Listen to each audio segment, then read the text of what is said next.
Firstly, the old, tired argument that it's not natural. Secondly, people claim that incest creates deformed children. Thirdly, and oddly, people exclaim it's just repugnant. In my time teaching students about making choices, especially moral ones, based on sound reasoning and evidence, we often range into areas many have not thoroughly considered. After all, everything deserves scrutiny if we are to be fairly sure an idea, or belief, is worth pursuing, defending and so on. If this idea is worth our support, it will pass tests of reasonable scrutiny. If it does not, it either means we must strengthen the idea by addressing its failings or discard it altogether.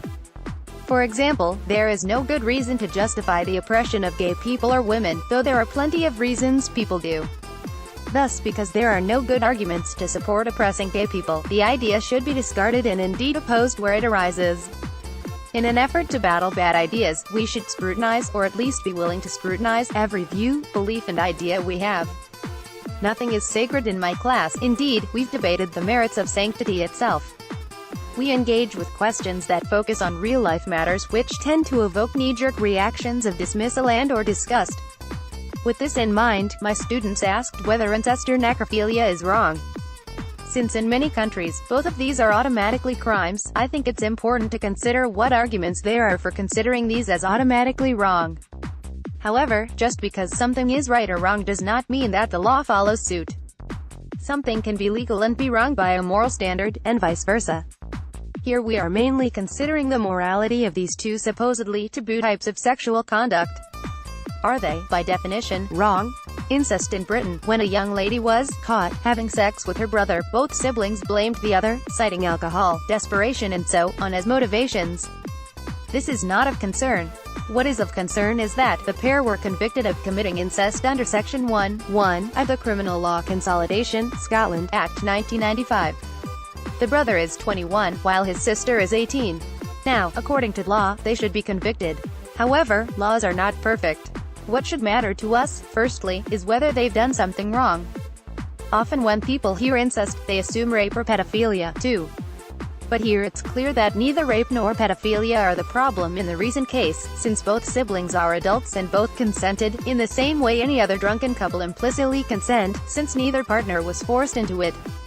Assume they were not brother and sister. Is the sex act wrong?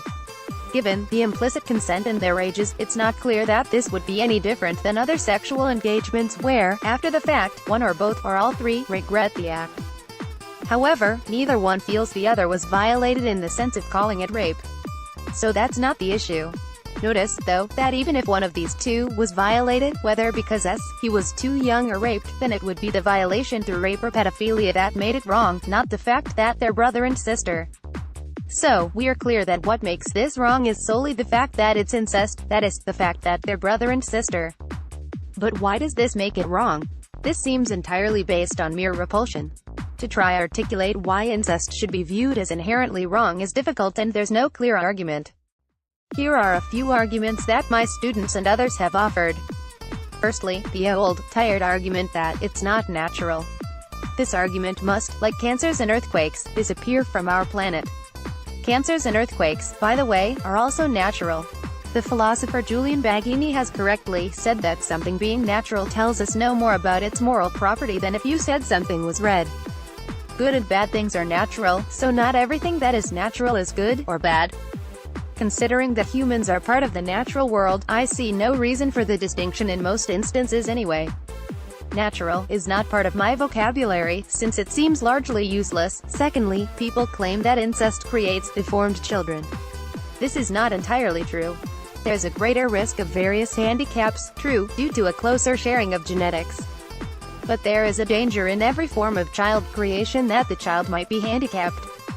There might be a difference in degree of risk in incestuous sex acts, but certainly not in kind. And, similarly, if we continued with this logic, it seems that any person who has an increased risk of having children with disabilities ought not to reproduce, or should be condemned. The fact that we don't condemn or restrict people with a verified increased risk of producing disabled children indicates that even this reason isn't solid. So, this view doesn't work either. Furthermore, this assumes sex acts are solely for having children, whereas this is nonsense, since we have effective contraceptives and other measures to prevent pregnancy. Thirdly, and oddly, people exclaim it's just repugnant. We will examine this more closer later. Nonetheless, why should the sexual activities of two consenting